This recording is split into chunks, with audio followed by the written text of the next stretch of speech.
অসমীয়া নহওঁ দুখীয়া বুলি সান্তনা লভিলে নহব আজিৰ অসমীয়াই নিজক নিচিনিলে অসম ৰসাতলে যাব আমি অসমীয়া নহওঁ দুখীয়া বুলি সান্তনা লভিলে নহব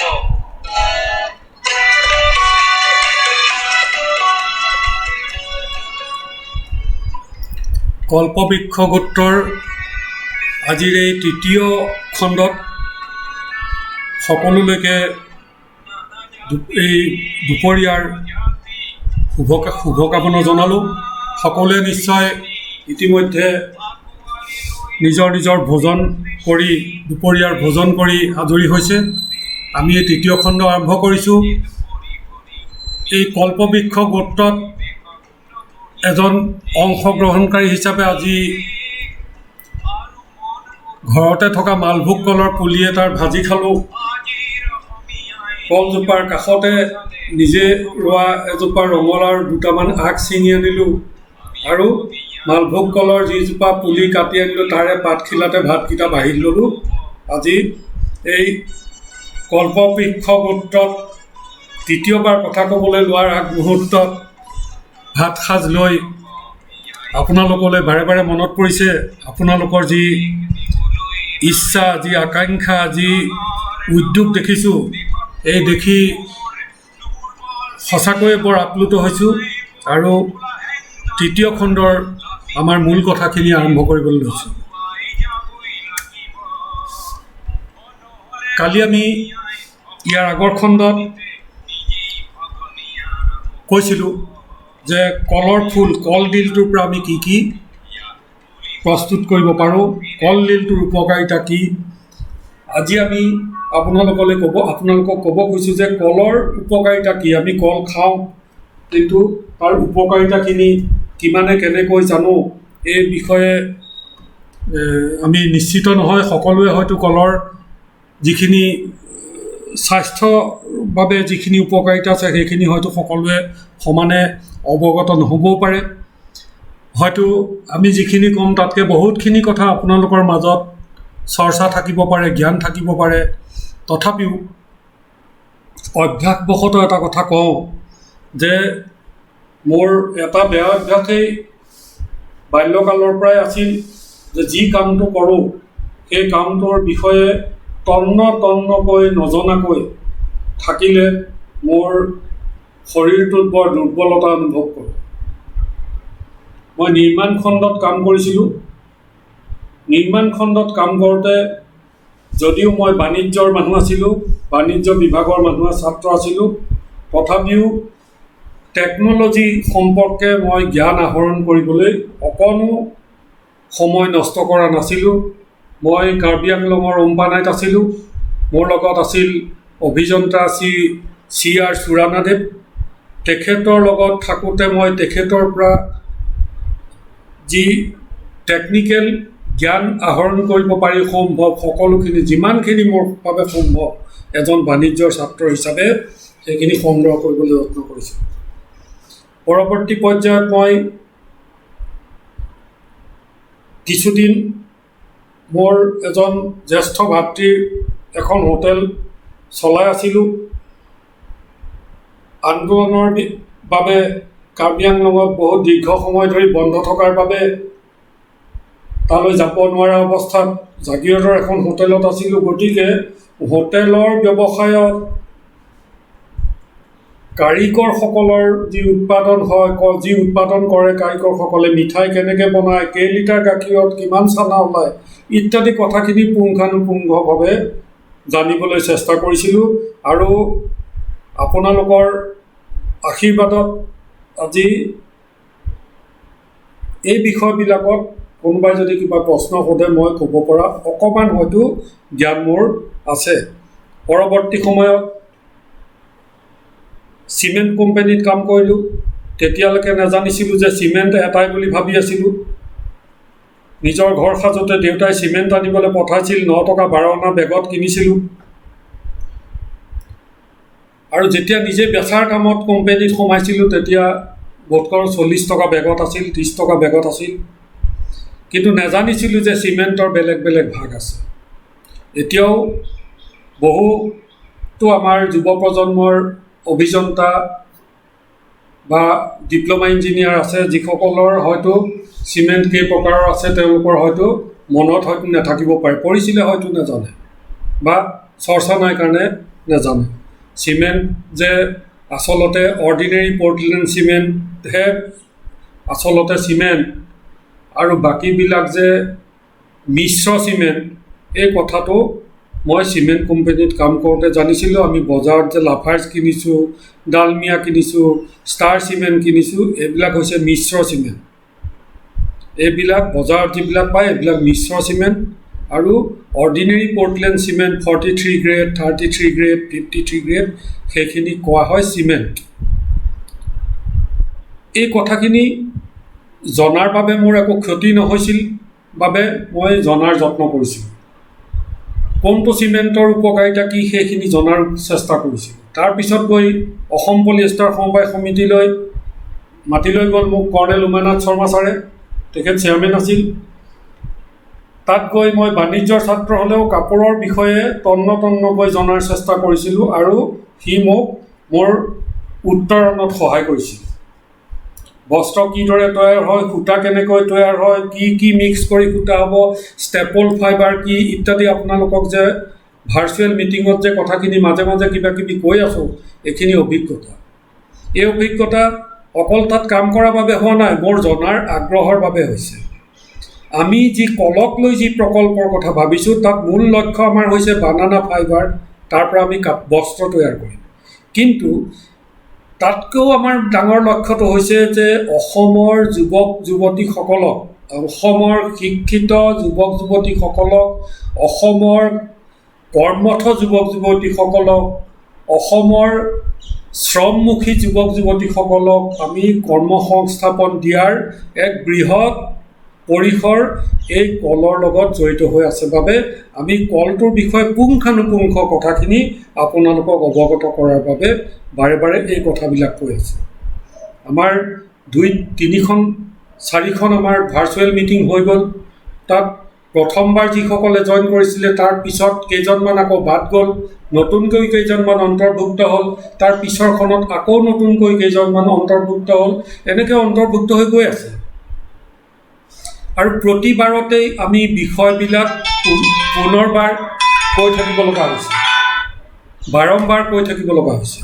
গতিকে এই যি বাৰম্বাৰ কৈ আছোঁ, আমি ভাবিলোঁ যে এই গোটেই কথাবিলাক যদি আমি একত্ৰিত কৰি আপোনালোকৰ মাজত ভিডিঅ' আকাৰে দিওঁ, আমি যে এতিয়া আজিৰ অৱস্থাত আমি যে প্ৰত্যেক জেগাৰ দুজনক নেতৃত্ব লৈ সেই অঞ্চলত গ্ৰোৱাৰ্ছবিলাকক একত্ৰিত কৰাৰ বাবে, খেতিয়কবিলাকক একত্ৰিত কৰাৰ বাবে যি আপোনালোকক আমি আমাৰ ফালৰ পৰা আকাংক্ষা প্ৰকাশ কৰিছোঁ, আপোনালোকে গাত পাতি লৈছে, আপোনালোকে কাণ পাতি লৈছে বিষয়টো, আৰু বহুতেই কামত ইতিমধ্যে লাগিছে, আমাক খবৰ দি আছে।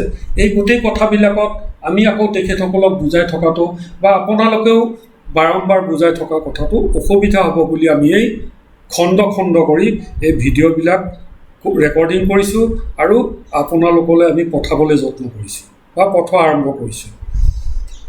কথা হ'ল কি, আমি প্ৰতিটো বিষয় তন্নতন্নকৈ এইবাবেই জানিব লাগিব যে আমি বানানা ফাইবাৰ উলিয়াবলৈ যাওঁতে আমাৰ প্ৰথম কথা হ'ল যে আমি যে ৰেচিডুৱেল ইনকম বুলি কয় যে আমি একেটা বস্তুৰ পৰা বাৰম্বাৰ উপাৰ্জন কৰিব লাগিব। তাৰ কাৰণে আমি কলজোপাৰ পৰা আমি প্ৰথম খেতি লগোৱাৰ পিছত তাৰ যি অতিৰিক্ত পুলি আমি কাটি পেলাওঁ, তাৰ পৰা আমি পচলা খাম, পচলা বিক্ৰী কৰিম, গতিকে সি এটা উপাৰ্জন। কলজোপা ডাঙৰ হৈ যে কলজোপা লাগিল, কলৰ ফুলটো আমি বিক্ৰী কৰিম বা কলৰ ফুলটোৰ পৰা আমি প্ৰচেছ ফুড তৈয়াৰ কৰিম, সি এটা উপাৰ্জন। তাৰপিছত কলথোক ডাঙৰ হ'ল, পকিল, আমি বজাৰত দিলোঁ, তাৰ পৰা এটা উপাৰ্জন কৰিম। নপকাকৈ আমি আমাৰ প্ৰচেছ ফুডলৈ লৈ পঠাই দিলোঁ, তাৰ পৰা এটা উপাৰ্জন কৰিম। তাৰপিছত আমি কলজোপা কাটি পেলাই বগৰাই পেলাই দিলোঁ, সেইজোপা আগতে পেলাই দিওঁ, য'তে ত'তে পেলাবলৈ অসুবিধা, ই মানে জেগা বন্দী কৰে। গতিকে এতিয়া আমি কলজোপাৰ পৰা ফাইবাৰলৈ পঠাম, গতিকে কলজোপা বিক্ৰী কৰি দিলোঁ, তাৰ এটা উপাৰ্জন। এজোপা কলৰ পৰা আমি বাৰম্বাৰ উপাৰ্জন কৰি আছোঁ। কলজোপা যেতিয়া ফাইবাৰলৈ দিম, সেই ফাইবাৰো প্ৰস্তুত আমিয়ে কৰিম, ছ'চাইটিয়ে কৰিব, আপোনালোকেই কৰিব।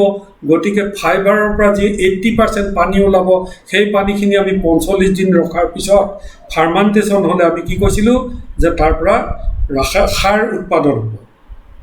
সেই যিটো পানী ওলাব সেইটোৰ পৰা সাৰ হ'ব। গতিকে সেই সাৰ বিক্ৰী কৰিব আমি এটা উপাৰ্জন কৰিম। সেইটো খালি আমি কেন্দ্ৰীয়ভাৱে ছ'চাইটিৰ পৰা কৰিম। আপোনাৰ কলজোপা বেচালৈকে কলৰ পুলিটোৰ পৰা উপাৰ্জন, কলজোপা বিক্ৰী কৰাৰ উপাৰ্জন, কল থোকা বিক্ৰী কৰাৰ উপাৰ্জন আৰু কলৰ ফুলটোৰ পৰা বিক্ৰী কৰাৰ উপাৰ্জন। এইখিনি বিক্ৰী কৰোঁতে আমি আগতে ক'ৰবাত কোনোবা এজনে নগাঁৱৰ পৰা কৈছিলে যে 15 টকা 20 টকাত এথোক কল কিনি লৈ যায় বেপাৰীয়ে। গতিকে আমাৰ খেতিয়কসকলে কল খেতি কৰিবলৈ বাদ দিছে। এতিয়া সেইটো নহ'ব। আমি সংগঠিত ৰূপত যেতিয়া কাম কৰিম তেতিয়া আমি কল থোকৰ উপযুক্ত দাম পাম। আগৰ এপিছ'ডটোত কৈছিলোঁ যে 120 টকা কৰি, 90 টকা কৰি, 80 টকা কৰি আমি বজাৰত কল কিনোঁ। গতিকে এথোক কলত বহুত ডাঙৰ বহুত পুৰি ওলাব বা বহুত আশী ওলাব। আমাক গোলাঘাটৰ পৰা ছবি পঠাইছে বোধকৰো পংকজ বৰা, তেখেতে ছবি পঠাইছে মানুহজনৰ উচ্চতাৰ সমান কলৰ থোক। গতিকে তাৰ পৰা বহুত উপাৰ্জন হ'ব। আমি তেনেকৈ নহ'ব, আমি কলৰ উপযুক্ত দাম আমি পাব লাগিব আৰু আমি গ্ৰাহকলৈ পোনপটীয়াকৈ কাৰ্বাইড নিদিয়া পকা কল পঠাম।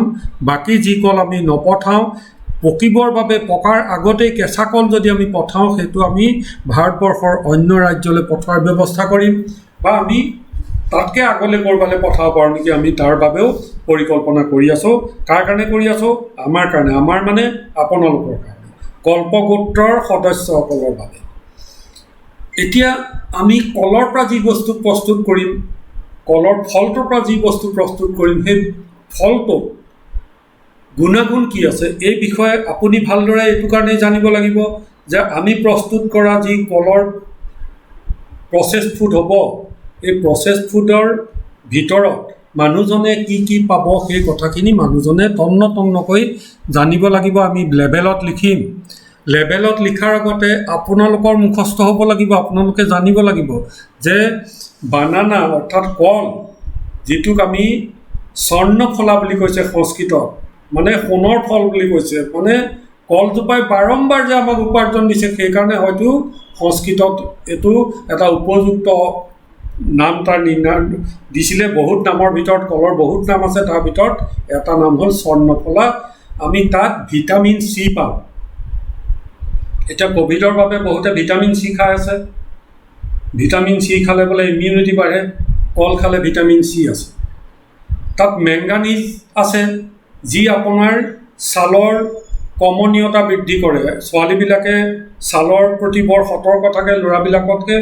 ল'ৰাও বহুতৰ থাকে, তথাপি ছোৱালীৰ সংখ্যা বেছি। তেওঁলোকৰ ছালৰ কমনীয়তা বৃদ্ধিৰ বাবে তেওঁলোকে বিভিন্ন বস্তু ব্যৱহাৰ কৰে। আমাৰ যি প্ৰডাক্ট হ'ব, আমাৰ যি প্ৰডাক্ট খাব বা যি কল খাব, এইবিলাকত যিহেতু আমি কোনো ধৰণৰ কাৰ্বাইড আদি ব্যৱহাৰ নকৰোঁ, গতিকে আমাৰ কলৰ গুণাগুণো বেছি থাকিব আৰু ই স্কিনৰ বাবে অতি উপকাৰী হ'ব। Potassium in banana is good for your heart health. মই নিজে এজন হৃদৰোগত আক্ৰান্ত মানুহ আছিলোঁ আৰু এতিয়া মই আপোনালোকৰ লগত লাগি মোৰ হৃদয়খনৰ যন্ত্ৰটো ইমান সবল হৈ আহিছে যে মই যে যোৱা 26 মে' তাৰিখৰ পৰা এসপ্তাহ যোৰহাটৰ মিছন হস্পিটেলৰ ICUত হৃদযন্ত্ৰৰ অসুখৰ বাবে থাকি আহিছিলোঁ, এই ভাৱটো মোৰ মনত নাই। মোৰ অকণো মনত ভাৱ নাই, কাৰণ মোৰ ইমান উৎসাহ যে মই ৰাতিপুৱাৰ পৰা গধূলিলৈকে কেৱল আপোনালোকৰ নহয়, আমাৰ অসমীয়া যুৱক যুৱতীসকলৰ বাবে এই কামটোৰ চিন্তাতেই মোৰ অনবৰতে আছোঁ। গতিকে এই যি হাৰ্ট হেল্থৰ কাৰণে কল উপযুক্ত, গতিকে ময়ো কল খাওঁ সদায়। মোৰ ঘৰত মালভোগ কল ৰুই লৈছোঁ, জেগা অতি কম, তাৰ ভিতৰতে মালভোগ কল এজোপা ৰুই লৈছোঁ। অন্যান্য কিবা কিবি আছে, এইবিলাক প্ৰত্যেকটো দৰকাৰী বস্তু আছে। শৰীৰৰ বাবে উপযুক্ত বনৌষধিযুক্ত বস্তু প্ৰত্যেকটোৱে মোৰ ঘৰত মই অকণ লগাই থৈছোঁ আৰু মালভোগ কলৰ ৰুই লৈছোঁ। তাৰ সৰু সৰু পুলিবিলাক মাজে মাজে পচলা খাওঁ। অথনি যে আপোনালোকক এখন ছবি দেখুৱালে, এইখন মই ভাত খাবৰ সময়ত তোলা ফটো। আজি মালভোগ কলৰ পুলি এটা কাটি আনি খালোঁ, তাৰে পাতখনত ভাতকেইটা খালোঁ। কলৰ পাতত ভাত খালে স্বাস্থ্যৰ কাৰণে ভাল। এতিয়া আমি কি কৈছোঁ যে potassium in banana is good for your heart health. গতিকে আপোনালোকৰ হৃদযন্ত্ৰ সবল থাকিব লাগিব। অসমীয়া মানুহৰ, অসমীয়া যুৱক যুৱতীৰ, অসমীয়া নৱপ্ৰজন্মৰ যিসকল বয়োজ্যেষ্ঠ আছে তেখেতসকলৰ প্ৰত্যেকৰে হাৰ্ট হেল্থ ভাল থাকিব লাগিব, তেহে আমি সবল জাতি হৈ থাকিম। গতিকে কল খাব লাগিব। তাৰ কাৰণে আমি মানুহক ক'ব লাগিব যে কল খাওক, ই হাৰ্টৰ কাৰণে ভাল। Banana can aid digestion and help beat gastrointestinal issues. আজিৰ তাৰিখত সৰহসংখ্যক মানুহ, মই আজিৰ পৰা কিছু বছৰ আগত বোধ কৰোঁ 90 চনত কলিকতাত যাওঁতে মোৰ এজন বন্ধু আছিল লগত আৰু এজন বিশিষ্ট সাংবাদিক আছিল। যাওঁতে হঠাৎ তেওঁলোকে ৰাতি কিবা কিবি অলপ ব্যৱহাৰ কৰিলে আচামৰ ওচৰতে। ৰাতিপুৱা এজনৰ এচিডিটি হৈ তেখেতৰ ব্লেক ষ্টুল হ'ল। গতিকে মই ডাইজিন আৰু কিবা এচিলক বিচাৰি গোটেইখন ঘূৰি ফুৰিছোঁ, নাই। কথা হ'ল যে অসমৰ বাহিৰত আপুনি উত্তৰ প্ৰদেশৰ বিভিন্ন জেগাত যাওক, দিল্লীত যাওক, আপুনি ফাৰ্মেচীত ডাইজিন বা এনেকুৱা ধৰণৰ দৰৱবিলাক আপুনি সততে নাপায়। উত্তৰ প্ৰদেশত মই এলাহাবাদত দেখিছিলোঁ যে তাত দৱাখানা বুলি ক'লে আয়ুৰ্বেদিক দৰৱৰ দোকান, আৰু এলোপেথিক দৰৱ পোৱা দোকানখনত লিখা থাকে অংগ্ৰেজী দৱাখানা। আমি আমাৰ প্ৰকৃতিয়ে দিয়া বস্তুৰ ভিতৰত এটা পাইছোঁ যে গেষ্ট্ৰইণ্টেষ্টাইনেল যিবিলাক অসুখ হয় এইবিলাকৰ বাবে কল অত্যন্ত ভাল। ই আমাক হজমত সহায় কৰে। Gastric itself is not a disease. আমাৰ পেটত কিবা এটা খেলি মেলি হৈছে, লিভাৰে কাম কৰা নাই বা কাৰোবাৰ পাকস্থলীত অন্য কিবা অসুখ হৈছে ইত্যাদি কাৰণত গেষ্ট্ৰিক হয়, যাৰ কাৰণে আমি গেষ্ট্ৰিকৰ দৰৱ খাওঁ। কল খালে গেষ্ট্ৰইণ্টেষ্টিনেল ইছ্যুজটো ভাল হয় আৰু ই হজম কৰাত সহায় কৰে। বানানা গিভছ ইউ এনাৰ্জি। আমাক মনোবল লাগিব, শক্তি লাগিব, মনত জোৰ লাগিব, আমাৰ শৰীৰত জোৰ লাগিব। কলে আমাক এনাৰ্জি দিয়ে। কিন্তু এনাৰ্জি দিবলৈ যাওঁতে আমাক বিভিন্ন বস্তু এনাৰ্জি দিয়ে।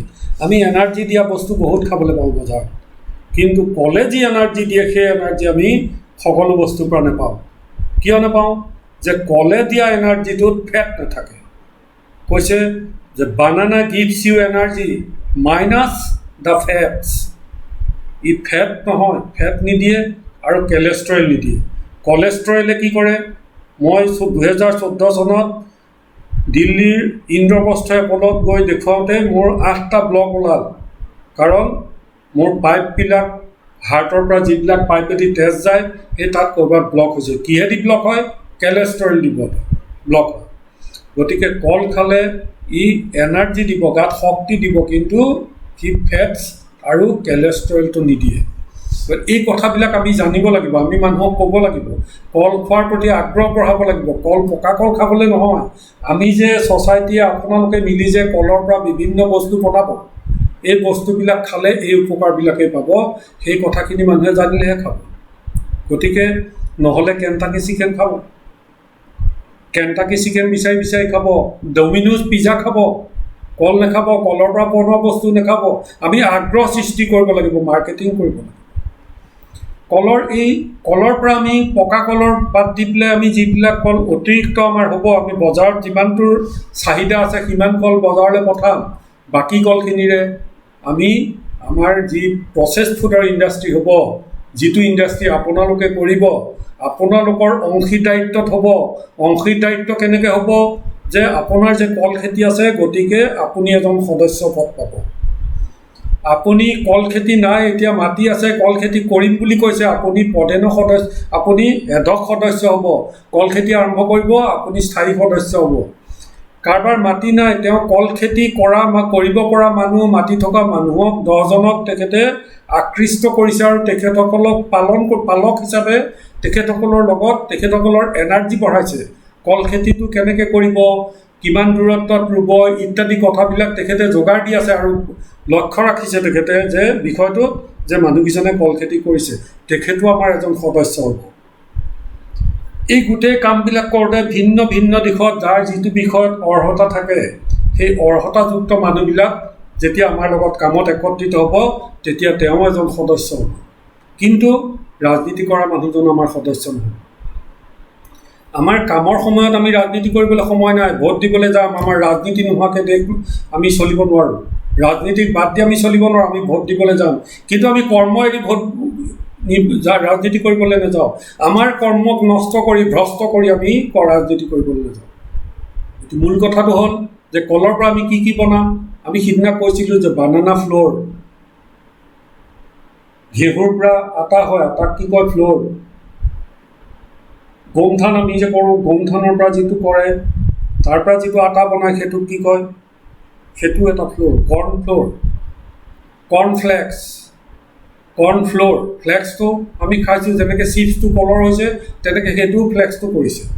এতিয়া আমি বানানা ফ্ল'ৰ কৰিম, তাৰ বিভিন্ন ব্যৱহাৰ আছে। আমাৰ ইয়াত কম হ'লেও অসমৰ বাহিৰৰ ৰাজ্যবিলাকত ব্যৱহাৰ আছে, বিদেশত বহুত ব্যৱহাৰ আছে। আমাৰ লক্ষ্য আছে যে আমি দেশত নহয়, আমি বিদেশলৈকে যাম। আমি অসম এখন অগ্ৰণী উদ্যোগী ৰাজ্যলৈ ৰূপান্তৰিত কৰিবৰ বাবে আমাৰ এই স্বৰ্ণফলাক এটা মূলধন হিচাপে লৈ কাম কৰিবলৈ আমি অংগীকাৰবদ্ধ হৈছোঁ আৰু আমি কৰিম। আপোনালোকে ইতিমধ্যে কামত ধৰিছে। গতিকে এটা বস্তু হ'ল বানানা ফ্ল'ৰ, আনটো হ'ল বানানা পেষ্টলছ। এইটো পেষ্টলছ মানে আমি মৰ্টন জাতীয় বস্তু, মিঠাই ইত্যাদি এনেকুৱা বস্তু, এইটো এটা তৈয়াৰ হ'ব। বানানা পিউৰি, কাৰিকৰে কয় কিবা এটা পাতিলে কাৰিকৰে কি আনিব লাগিব লিষ্ট এখন দিয়ে, লিষ্টখন দিওঁতে তৰকাৰীত দিব লগা এটা বস্তু টমেটো পিউৰি। এই টমেটো পিউৰি যেনেকুৱা বস্তু, বানানা পিউৰিও তেনেকুৱা বস্তু। আমি কাপ এটাত এখন ছবি দিছোঁ, এইটো পিউৰিৰ ছবি, বানানা পিউৰি। আপোনালোকে দেখিছে কাপ এটাত চামুচ এখনে সৈতে কল এটাই সৈতে আছে, এইটো বানানা পিউৰি।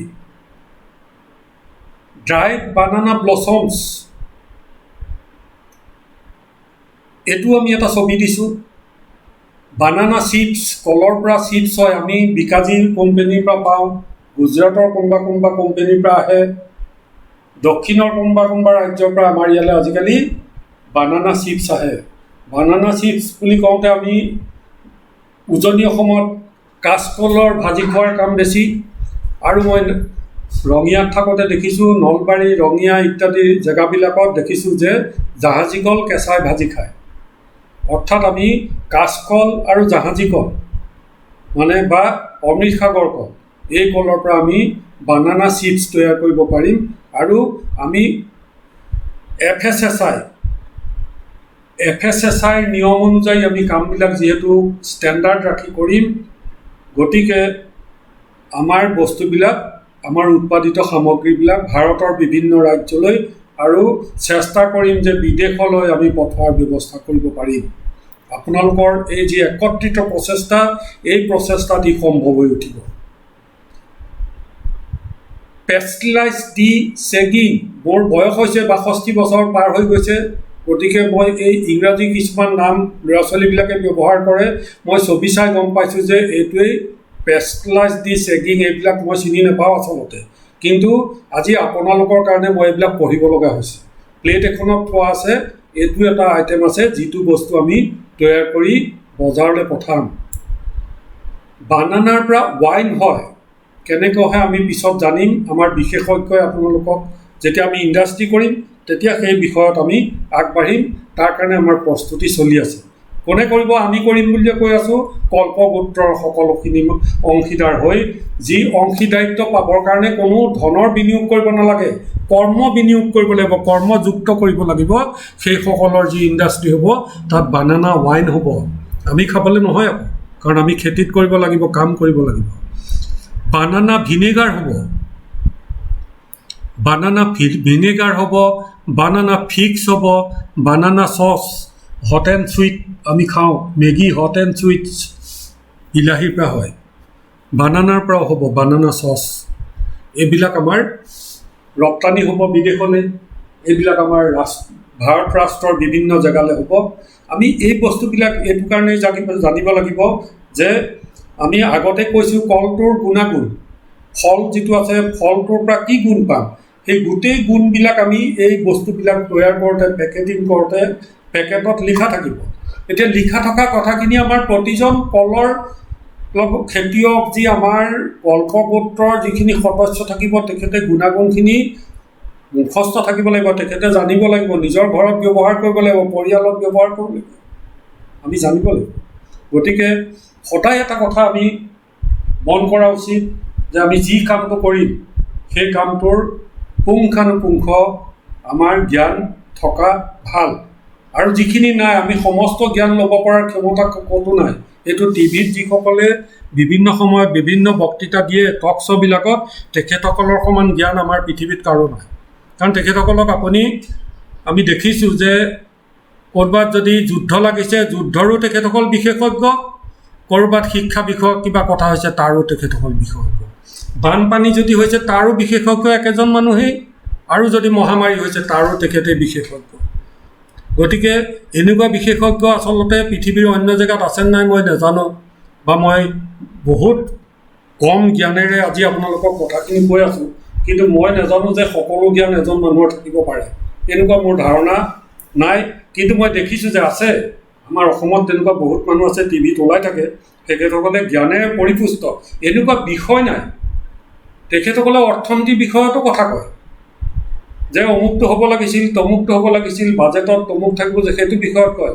সেই একেজন মানুহেই আপোনাক কলৰ বিষয়েও ক'ব, সেই একেজন মানুহেই বৰষুণত গুৱাহাটীত বানপানী কিয় হৈছে বা যোৰহাটত কিয় হৈছে সেইজনেই ক'ব। কিন্তু ৭০ বছৰত তেখেতসকলে এনেকুৱা বুদ্ধি দিয়া নাই যিটোৰ পৰা বানপানী ৰোধ হৈ গৈছে। ৭০ বছৰত মাথাউৰি খহিয়ে আছে, কিন্তু কোনেও কোৱা নাই যে বাঁহ গছ ৰুলে বাঁহ গছে ইৰ'শ্যনটো প্ৰটেকশ্যন কৰে। এইটো চাগে তেখেতসকলে কোৱা নাই, নহ'লে চৰকাৰে কিয় নাজানে? চৰকাৰে কিয় কলমৌ খেতি কৰে? কলমৌৰে ভৰাই দি মাছ খেতি কৰিবলৈ জেগা নাইকিয়া কৰি পেলালে এটা সময়ত।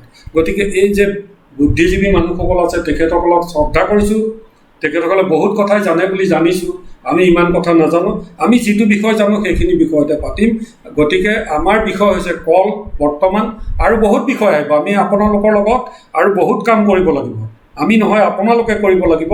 আমি খালি আমাৰ আজি ৬২-৬৩ বছৰ বয়সৰ পিছত আমি কিমান দিন আপোনালোকৰ লগত কেনেকৈ কৰি থাকিব পাৰিম, উশাহ লৈ থকালৈকে আপোনালোকৰ লগত আমি নিস্বাৰ্থভাৱে কোনো ধৰণৰ আপোনালোকৰ পৰা একো নোলোৱাকৈ আমি আপোনালোকৰ পৰা কল কিনিম, চিপছো কিনিম, আপোনালোকে যদি কালি ফাইবাৰৰ পৰা কাপোৰ বনায় তাকো আপোনালোকৰ পৰা কিনিম। মুঠতে অসমীয়া প্ৰতিজন ডেকা ল'ৰা ছোৱালী কৰ্মযুক্ত হ'ব লাগে, আৰু আন্দোলন আমাৰ উদ্যোগত হ'ব লাগিব, আমাৰ পথাৰত হ'ব লাগিব, আৰু আমি উপাৰ্জনক্ষম একোজন মানুহ হ'ম। আমি ছাবচিডিৰ কাৰণে কোনো অফিচলৈ নাযাওঁ, চৰকাৰে আমাৰ ওচৰলৈ আহিব লাগিব। আমাৰ কাম দেখি চৰকাৰে বিভাগে আহি পেলাই ক'ব লাগিব যে আপোনালোকে যে কৰি আছে আমাৰ পৰা এইটো সুবিধা কিয় নলয়? আমি ল'ম, তেতিয়া কেলৈ নলওঁ? ল'ম। কিন্তু তেওঁলোকক মস্কা মাৰি 10 টকা 20 টকা দি আমি এইবিলাক কাম নকৰোঁ। আমি কাম কৰিম, তো তেওঁলোকে আমাক আহি পেলাই ইয়াত দিবহি লাগিব, তেনেকৈ কাম কৰিম। ইতিমধ্যে ইয়াৰ আগতে আমি দেখি আহিছোঁ যে আমি বিভিন্ন জেগাত যেতিয়া চৰকাৰী বিভাগৰ মানুহবিলাক যায়, তেতিয়া মানুহে সোধে যে ঠিক আছে, এইটো বৰ ভাল স্কিম হৈছে, আমাক কি দিব? আমাক কোনোবাই সুধিলে আমি ক'ম, সদায় মনত ৰাখিব যে আমাক আপোনালোকে একো দিব নিদিয়ে, আমি নিজে কাম কৰিম। যেতিয়া আপোনাৰ দিব লগা বুলি ভাবিব তেতিয়া নিজে আহিব দি যাম, আমি বিচাৰি নাযাওঁ। আমি ফাইলৰ পকৰত ধৰিবলৈ সময় নাই, আমি হাল বাই কলপুলি ৰুব লাগে। আমাৰ কলৰ বাকলিটোও পেলনি নাযায়, কলৰ বাকলিটো আমাৰ পেলনি নাযায়, তাৰ পৰা আমাৰ স্কিন কেয়াৰ প্ৰডাক্ট বনিব। কলৰ খাৰ বুলি নহয়, আমি শুনিছিলোঁ যে আমাৰ মাহঁতে খাৰ ব্যৱহাৰ কৰিছিলে, চুলি ধুবলৈ, মূৰ ধুবলৈ খাৰ ব্যৱহাৰ কৰিছিলে। মানে এই খাৰ চৌদা খাৰ নহয়, এই কলৰ পৰা ওলোৱা খাৰ। যেনেকৈ মণিচালেৰে মূৰ ধুইছিলে, তেনেকৈ খাৰ দি মূৰ ধুলে চুলিৰ কাৰণে হেয়াৰ হেল্থটো ভাল হয়। গতিকে আমি সেইও এটা প্ৰডাক্ট বনাম, আমি পেলনি একো যাবলৈ নিদিওঁ। বানানা বিল ফৰ হোৱাইটনিং টিথ। ডেকা ল'ৰাই বিয়া কৰাবৰ আগত ছোৱালী ঘৰলৈ গৈছে, দাঁতকেইটা চকচকাই থাকিলে ভাল। কেতিয়াবা বহুতে দেখিছোঁ মই ডেণ্টিষ্টৰ গুৰিলৈও যায়, হাইড্ৰজেন পেৰক্সাইডো আনিছোঁ, দাঁতত মাৰিব পাৰি, তেতিয়া চকচকাই থাকে। দৰকাৰ নাই। আমাৰ কলৰ বাকলিৰ পৰা দাঁত বগা কৰাৰ উপায় হয়। ই এটা ফাৰ্ষ্ট এইডৰো কাম কৰে। আমাৰ কিবা এটা দুৰ্ঘটনা হ'লে কলৰ বাকলিৰ পৰা প্ৰস্তুত প্ৰডাক্টেৰে আমি ফাৰ্ষ্ট এইডৰ কাম কৰিব পাৰোঁ। আমাৰ ঘৰৰ পৰিষ্কাৰ কৰাৰ কাম কৰিবৰ কাৰণে এই বিগ বজাৰৰ পৰা ডাঙৰ ডাঙৰ বটলটো আনিব নালাগে। আমি হাউচ হোল্ড ক্লিনিঙৰ কাৰণে কলৰ বাকলিৰ পৰা প্ৰস্তুত আমি নিজেই বনাম প্ৰডাক্ট। আমি নিজৰটো নিজেই ব্যৱহাৰ কৰিম আৰু আমি বিগ বজাৰক কম লাগে যদি কোৱা, নহ'লে কিন্তু নাপাবা, আমি বেলেগ ৰাজ্যলৈ পঠাম। স্বাভিমান আছে আমাৰ, আমি নিজৰ কামটো খুব ভালকৈ কৰিম, আমাৰ স্বাভিমান আছে। আৰু গতিকে আপোনালোকে এইটো কথা জানি ল'ব যে আপোনাৰ যেতিয়া স্বাভিমান থাকিব, আপোনাৰ যেতিয়া নিজৰ ডিটাৰমিনেশ্যন থাকিব, আপোনাৰ পৰা মানুহে কিনিবলৈ দৌৰি আহিব। প্ৰথমতে ভঙাবলৈ চেষ্টা কৰিব। আপোনাৰ ঐক্যবদ্ধ এই যি আমি পৰিয়াল কৰিছোঁ ভাঙিবলৈ যত্ন কৰিব। আমাক নোৱাৰে ভাঙিব, কাৰণ আমাৰ কোনো জাত পাত নাই, আমাৰ কোনো জাত পাত নাই, কোনো বামুণ সুধীৰ কলিতা ইত্যাদি নাম কোনো আমাৰ ধৰ্ম চৰ্মন। আমি এটা গোত্ৰ লৈছোঁ, এইটো হৈছে কল্পগোত্ৰ। অসমীয়া মানুহ ভাৰতবৰ্ষত আমি দেখুৱাব লাগিব, অহা 2 বছৰ 3 বছৰৰ ভিতৰত আমি লাখ লাখ মানুহক কৰ্মসংস্থাপন দিব পাৰিম। আৰু আমি দেখুৱাব লাগিব যে আমাৰ শক্তি কিমান। মন্ত্ৰী আমাৰ গুৰিলৈ দৌৰি আহিব লাগিব।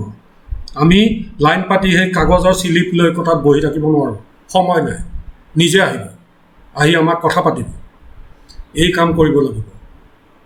আমি গাৰ্ডেনিঙত কলৰ বাকলি ব্যৱহাৰ কৰিম আৰু কল খাৰ আমি বনাই আমি বজাৰলৈ দিম।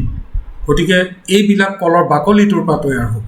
আমি গুণাগুণবিলাক গম পালোঁ, গতিকে তথাপিও আমি কওঁ যে কলৰ খাৰৰ উপকাৰী গুণ কি আছে, এই কথাখিনি আমি জনা দৰকাৰ।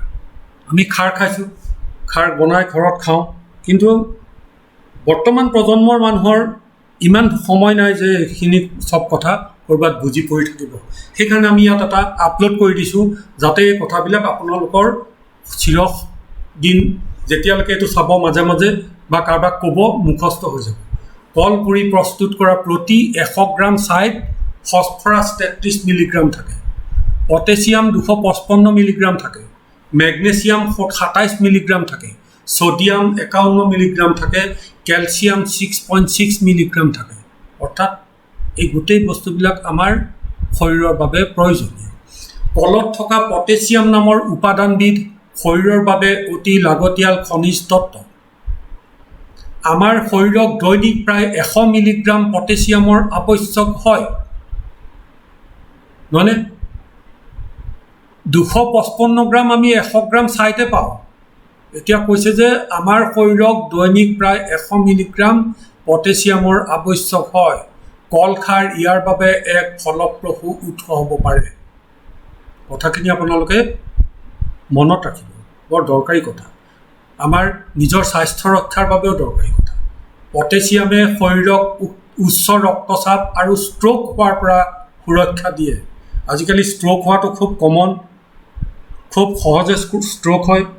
ব্লাড প্ৰেছাৰ খুব মানুহৰ হয়, কাৰণ বাতাবৰণ এনেকুৱা যে আমি কৰ্মযুক্ত হৈ থাকোঁতে বিভিন্ন জেগাত কোম্পেনীবিলাকত কাম কৰা মানুহবিলাকৰ কৰ্মৰ যি প্ৰেছাৰ, টাৰ্গেটৰ যি প্ৰেছাৰ, এই মাহটো কিবা কৰি 30 তাৰিখ 31 তাৰিখ শেষ কৰাৰ লগে লগে পিছদিনা অহা মাহৰ টাৰ্গেটৰ প্ৰেছাৰ আৰম্ভ হৈ গ'ল।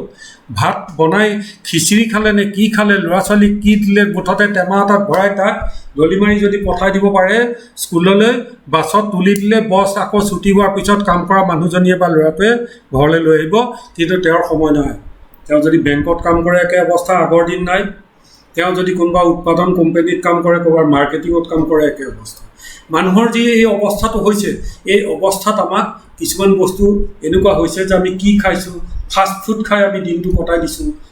এই কথাবিলাকে আমাক কি কৰিছে যে ফেটছ বঢ়াইছে। ফেটছ বঢ়োৱাৰ ফলত আমাৰ ব্লাডৰ চাৰ্কুলেশ্যন প্ৰপাৰ হোৱা নাই। যিবিলাক শৰীৰত যিবিলাক ব্লাড চলাচল কৰা যিবিলাক শিৰা আছে, এইবিলাক ব্লক হৈছে। কিয় হৈছে? তাৰ কাৰণটো হৈছে যে কলেষ্ট্ৰল হৈছে, ট্ৰাইগ্লিচাইড বাঢ়িছে ইত্যাদি। এই যি এটা চাপৰ মাজত থাকি যে কৰে, তেতিয়া মানুহৰ এইবিলাক বেছি হয়। গতিকে সেইবিলাক হ'লেই উচ্চ ৰক্তচাপ হয়। গতিকে ৰক্তচাপ হ'লেই ই এটা চাইলেণ্ট কিলাৰ বুলি কয়, ষ্ট্ৰ'ক হয়। গতিকে সেইকাৰণে পটেছিয়াম আমাৰ শৰীৰত উচ্চ ৰক্তচাপ আৰু ষ্ট্ৰ'ক হোৱাৰ পৰা সুৰক্ষা দিয়া কামটো ই কৰে। এই কথাবিলাক আমি সংলগ্ন কৰি কিয় গৈছোঁ যে যিটো বস্তুৰ লগত যিটো কথা আপুনি জনা দৰকাৰ, সেই কথাবিলাক আপোনালোকক কৈ গৈছোঁ। কিডনীত পাথৰ হোৱাটো আজিকালি খুব সঘনাই হোৱা এটা বস্তু কিডনিৰ পাথৰ হোৱা প্ৰতিৰোধ কৰে। কিডনিত আজিকালি প্ৰায় মানুহৰ পাথৰ হয়, গতিকে কিডনিৰ পাথৰ হোৱাত ই প্ৰতিৰোধ কৰে আৰু হাড়ৰ ঘনত্ব বজাই ৰখাত সহায় কৰে। আজিকালি ফাষ্টফুডৰ দিনত আমাৰ ছ'চাইটিৰ এজন শ্ৰদ্ধেয় সদস্য, খুব ভাল অৰ্থপেডিক ছাৰ্জন ডাক্তৰ ভাস্কৰ ভাগৱতী, আমি লগ পাই থাকোঁ। ব্যস্ততাৰ মাজতে তেওঁ মাজে মাজে এই কথাবিলাক কয় যে এতিয়া হাড় ভাগিলে, যিকোনো মানুহ ল'ৰা ছোৱালী এটাৰ হাড় ভাগিলে চিটাচিট দিয়ে, অপাৰেশ্যন কৰিবই লাগে। আমাৰ দিনত হাড় ভাগিলে কি আছিলে, প্লাষ্টাৰ কৰি দিয়ে, জইন হৈ যায়। এতিয়া নহ'ব, হাড় চিটাচিট দিয়ে, হাড়বিলাক নৰম হৈ গৈছে। তাৰ কাৰণ ফাষ্টফুড, তাৰ কাৰণ যে আমাক যি পাচলি খুৱাই আছে বজাৰৰ পৰা, আমিতো পাচলি খেতি কৰিবলৈ পৰা নাই। আমাৰ পাচলি ওলাই মানে তেওঁলোকে 90 টকাত বেচে, আমাৰ পাচলি যেতিয়া ওলায় তেতিয়া তেওঁলোকৰ পাচলি 5 টকা হয়। গতিকে আমি পাচলি খেতি কৰি বজাৰত উদ্গতি কৰিব নোৱাৰা হৈছোঁ। সেইকাৰণে অসমীয়া মানুহে প্ৰায় পাচলি খেতি কৰিবলৈ প্ৰায় বাদ দিয়া আগতে হৈছে, খুব কম সংখ্যক মানুহে কৰে। গতিকে এতিয়া আমি কিন্তু ভাবিছোঁ যে আমাৰ এই যি পদ্ধতিগতভাৱে আমি খেতিয়ে বাতিয়ে লাগিম, আমাৰ এই উৎপাদনমুখী আমি কাম যে ল'ম, গতিকে আমি এই কথাবিলাক লক্ষ্য ৰাখিম যাতে অত্যাধিক মেনিয়ৰ দি যিবিলাক পাচলি আমালৈ পঠায় বজাৰৰ পৰা, আমি যিবিলাক খাই পেলাই আমাৰ ডাক্তৰ ভাস্কৰ ভাগৱতীয়ে কোৱাৰ দৰে হাড় চনকা হৈ গৈছে। আমাৰ ভাগিলে আজিকালি তৎক্ষণাত অপাৰেশ্যন কৰিব লাগে, লোহাৰ কিবা নট বল্টু লগাব লাগে। এই কথাটো খোৱা বোৱাৰ পৰা হৈছে, মেনিয়ৰ পৰা হৈছে। গতিকে আমি যে কৈছোঁ যে কল আমি কাৰ্বাইড দি নপকাওঁ, সেইকাৰণে নপকাওঁ। গতিকে আমাৰ কলৰ যি খাৰণী হয়, এই খাৰণী আমাৰ হাড়ৰ ঘনত্ব বজাই ৰখাত সহায় কৰে। ঘনত্ব বাঢ়িলে ই ষ্ট্ৰং হ'ব। কলৰ ছাইৰ পৰা উৎকৃষ্ট অৰ্গেনিক বা জৈৱিক সাৰ উৎপাদন কৰা হয়। এই কথাটো আমি জানো যে কলগছটোৰ পৰা আমি ফাইবাৰ উলিওৱাৰ পিছত যিখিনি জাবৰ জোঁথৰ আমাৰ পেলনীয়া থাকিব, আপোনালোকে দেখিছে তলত লিখা আছে বাই দ্য ৱে, আমাৰ লগটোৰ তলত দেখিব by the way, B for bamboo and B for banana and bamboo. বাঁহৰ বিষয়ে আমি পিছত ক'ম। টি ফৰ টেক্সটাইল, আমি কলৰ পৰা টেক্সটাইললৈ যাম। ডব্লিউ ফৰ কি আছে, ৱেষ্ট, ৱেষ্টটো আমি ৱেল্থলৈ পৰিৱৰ্তন কৰিব লাগিব। গতিকে আমাৰ যি পেলনীয়া বস্তু আছে তাক আমি সম্পদলৈ ৰূপান্তৰ কৰিব লাগিব। গতিকে আমি ফাইবাৰ উলিওৱাৰ পিছত যিখিনি জাবৰ থাকি যাব সেইখিনি আমি তাক অৰ্গেনিক মেনিয়ৰ কৰিবলৈ ব্যৱহাৰ কৰিম। গতিকে সিও এটা আমাৰ উপাৰ্জন দিব। আপোনালোকে মন কৰি থাকিব যে আমি কি কি বস্তুৰ পৰা কলজোপাৰ পৰা উপাৰ্জন কৰিম। চীন, জাপান, আমেৰিকাৰ দৰে উন্নত দেশত হোৱা গৱেষণা অনুসৰি মাতৃৰ গৰ্ভ অৱস্থাত খাৰ বা খাৰুৱা পানীৰ প্ৰয়োজনীয়তা আছে। এইটো এটা দৰকাৰী কথা আমি জানিলোঁ। খাৰে গৰ্ভ অৱস্থাত দেখা দিয়া মৰ্ণিং ছিকনেছ আঁতৰ কৰে। খাৰ খালে মৰ্ণিং ছিকনেছটো আঁতৰ কৰে। ছিকনেছ মানে আজিকালি চহৰ অঞ্চলত ল'ৰা ছোৱালীবিলাকৰ আমাৰ যে আছিলে early to bed and early to ৰাইজ, গাঁৱত মানুহ 8টা বজাতে শুইছিলে, আগতে 7টা বজাতে শুইছিলে আৰু ৰাতিপুৱা 4 বজাত হালখন লৈ ওলাই গৈছিলে। পদূলিমুখত এন্ধাৰ হৈ থাকোঁতেই ঝাৰু পৰিছিলে মহিলাসকলৰ। এতিয়া আমাৰ 9টা, 9:30 বজাত বহুতৰ ৰাতিপুৱাই কাৰবাৰ অকণমান তাতকৈ দেৰিকৈ 10:30, 11টা বজাত। এইটো গৰ্ভাৱস্থাত উঠিবলৈ মন নোযোৱা হয়, সেইটো মৰ্ণিং ছিকনেছ। আমি দেৰিকৈ শুওঁ, গতিকে বহুত দেৰিকৈ উঠোঁ। এইটো স্বাস্থ্যৰ বাবে ক্ষতিকাৰক। এই কথাটোত আমাৰ যি ছিকনেছটো আছে, ই খাৰ খালে গৰ্ভাৱস্থাত মৰ্ণিং ছিকনেছটো আঁতৰ কৰে। খাৰ খোৱা মহিলাৰ প্ৰসৱ সহজে হয়। আগতে আমাৰ খাৰ খোৱা অসমীয়াৰ ল'ৰা ছোৱালী ঘৰতে হৈছিল, এতিয়া হস্পিটেলত হ'বলৈ ল'লে, তাৰপিছত এতিয়া চিজাৰিন নহ'লে নোহোৱা হ'ল। এইখিনি কথা আমি নকওঁ, আপোনালোকে জানেই চবেই। খাৰ খোৱা মহিলাৰ যথেষ্ট মাতৃদুগ্ধ উৎপন্ন হয়। খাৰ মানে কলখাৰৰ কথাহে কৈ আছে। মাতৃদুগ্ধ আজিকালি বৰ দুষ্প্ৰাপ্য হৈ গৈছে লাহে লাহে। গতিকে না খুৱাবলৈ সময় আছে, না গাখীৰৰ উৎপাদন আছে। গতিকে এই কলৰ খাৰ খালে মাতৃদুগ্ধ উৎপন্ন হয় বুলি আমি পাইছোঁ। নৱজাতকৰ জণ্ডিছৰ সম্ভাৱনা হ্ৰাস পায়। আজি মই মালভোগ কলৰ পচলা খাইছোঁ। মালভোগ কলৰ গছজোপা পুলিটো জণ্ডিছ ৰোগৰ এটা ঔষধ। আমি আগলৈ কেতিয়াবা সুবিধা পালে ক'ম। মোৰ নিজৰ জণ্ডিছ হওঁতে মোক খাবলৈ দিছিল 3 দিন, কলজোপাৰ পৰা ৰস উলিয়াই গাখীৰত মিলাই বিচি দি কিবা কৰি খাব দিছিল, এইবিলাক আমি পিছত ক'ম। খাদ্য হিচাপে পেটৰ অম্ল বা এচিডিটিৰ উপশম ঘটায়। আমাৰ ডাইজিন, পেণ্টপ্ৰাজল, ৰেবিপ্ৰাজল, ওমেপ্ৰাজল এইবিলাকৰ কামবিলাক আমাৰ কলৰ খাৰৰ পৰা হ'ব, যি আমাক এচিডিটি উপশম ঘটাব। অন্যান্য খাদ্যৰ প্ৰতি ৰুচি বঢ়ায়। বেলেগ খোৱা বস্তুৰ প্ৰতি ৰুচি তেতিয়াই বাঢ়িব যেতিয়া আমাৰ পেটত অম্ল নাথাকিব, এচিডিটি নাথাকিব, আমি পেটটো আমাৰ তজবজীয়া হৈ থাকিব, যে কোনো ধৰণৰ অসুবিধা নাই, ফূৰ্তিত থাকিম। তেতিয়া আমি যেতিয়া গেছ হৈ যায় তাৰপিছত গাটো বৰ দুৰ্বল লাগে। এই কথাবিলাক আমি সেইকাৰণে জানিব লাগিব। ই আভোক আঁতৰায়, সহজে খাদ্য হজম কৰায়।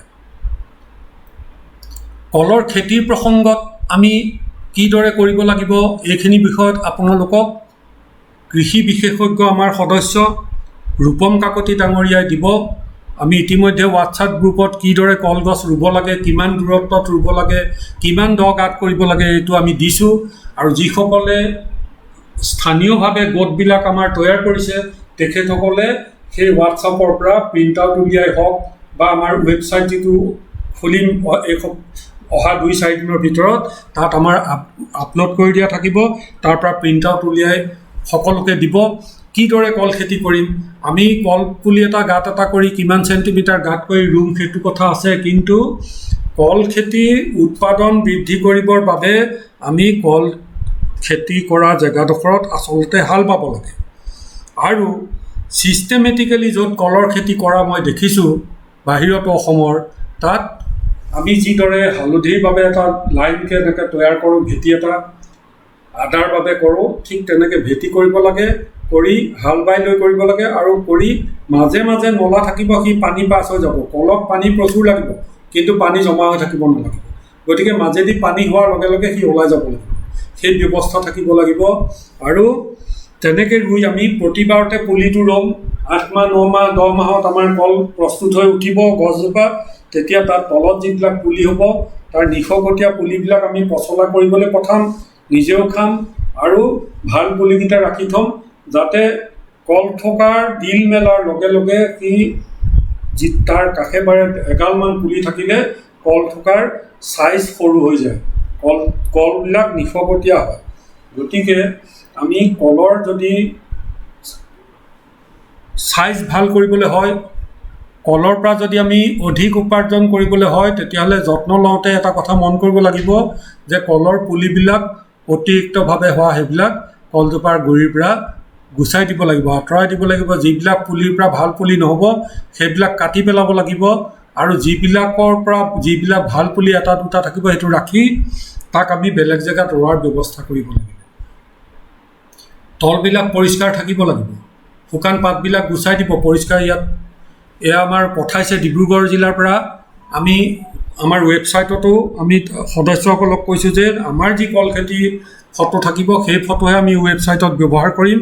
আমি কোনো বেলেগ জেগাৰ পৰা ফটো ব্যৱহাৰ নকৰোঁ, আমাৰ সদস্যসকলৰ ফটোহে আমি ব্যৱহাৰ কৰিম, সদস্যসকলৰ ভিডিঅ' ব্যৱহাৰ কৰিম। গতিকে আমি তেনেকুৱা অজস্ৰ পাইছোঁ, ধেমাজিৰ পৰাও পাইছোঁ, গোলাঘাটৰ পৰা পাইছোঁ। দেখি ভাল লাগিছে যে এথোক কল মানুহজনৰ সমান ওখ। এই চাইছোঁ তাৰ বেলেগ বেলেগ ভেৰাইটি আছে। এইবিলাক আমাৰ ৰূপম কাকতি কৃষি বিশেষজ্ঞ, তেখেতেও ক'ব, আৰু কৃষি বিশেষজ্ঞ আছে তেখেতেও ক'ব, আপোনালোকে ৱেবছাইটতো পাব। কিন্তু কলৰ খেতি যি ধৰণে কৰিবলৈ দিছে তেনেকৈ কৰিব, কাৰণ আমি প্ৰফেশ্যনেলি কৰিম। কোনোবাই প্ৰশ্ন এটা সুধিছিলে হোৱাটছআপ গ্ৰুপত যে মোৰ 100 কলগছ আছে, গতিকে মই ফাইবাৰৰ মেচিন এটা লগাব পাৰোঁ নেকি?